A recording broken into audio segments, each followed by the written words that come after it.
ஒருத்தவங்களுடைய mobile நம்பரை வச்சே பலன் சொல்லலாம். அதாவது ஒரு மொபைல் நம்பரை வச்சு எப்படி பலன் சொல்றது, எப்படி செய்யாது?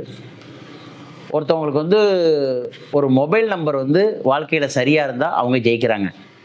மொபைல் நம்பர் சரியில்லைன்னு சொன்னா, அவங்க மனைவி கிட்ட பிரச்சனை, பிசினஸ்ல பிரச்சனை, வர வேண்டிய பணம் வரல, குடுக்க வேண்டிய பணம் ஒரு கால் பண்றாங்க சார் அந்த இது கொண்டு வாங்க அப்படின்னா அவங்களால கொண்டு வர முடியல. அவங்க கம்யூனிகேஷன் சரியில்ல. அந்த மொபைல் நம்பர்ல அவ்வளோ விஷயம் இருக்கு. ஒருத்தவங்களுக்கு ஒரு மொபைல் நம்பர் மாத்தி குடுத்தாவே வாழ்க்கையே மாறுதுன்னா, நீங்க நம்புவீங்களா? இந்த மாரி 2000 பேருக்கு நம்பர் மாத்தி குடுத்துருக்கோம். எத்தனை பேருக்கு சார்?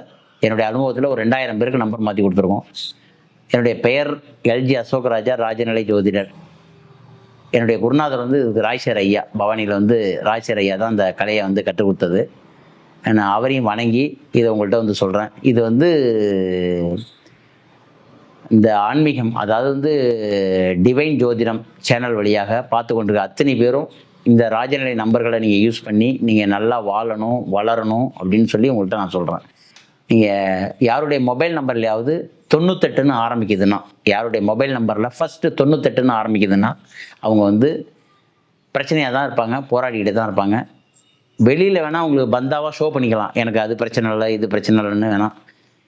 அதாவது வந்து பணம் இருக்கிறவங்கள்ட்டயும் சரி, பணம் இல்லாதவங்கள்ட்டயும் சரி, அவங்களுக்கு சொத்து பிரச்சனை இருக்கும், மனைவி கிட்ட பிரச்சனை இருக்கும். பல இடத்துல பணத்த குடுத்து லாக் ஆகி வராம இருக்கும். இந்த 98ன்னு நம்பர் வச்சுருவாங்க. இல்ல உங்க மொபைல் நம்பர்ல எந்த இடத்துல 98 இருந்தாலும் அங்க பிரச்சனைய ஏற்படுத்துங்கிறேன். 98ஆம் நம்பர் வச்சிருக்கவங்க ரொம்ப ரொம்ப ரொம்ப ரொம்ப இருந்துச்சுன்னா, அந்த நம்பர மாத்திக் கொள்வது நல்லது.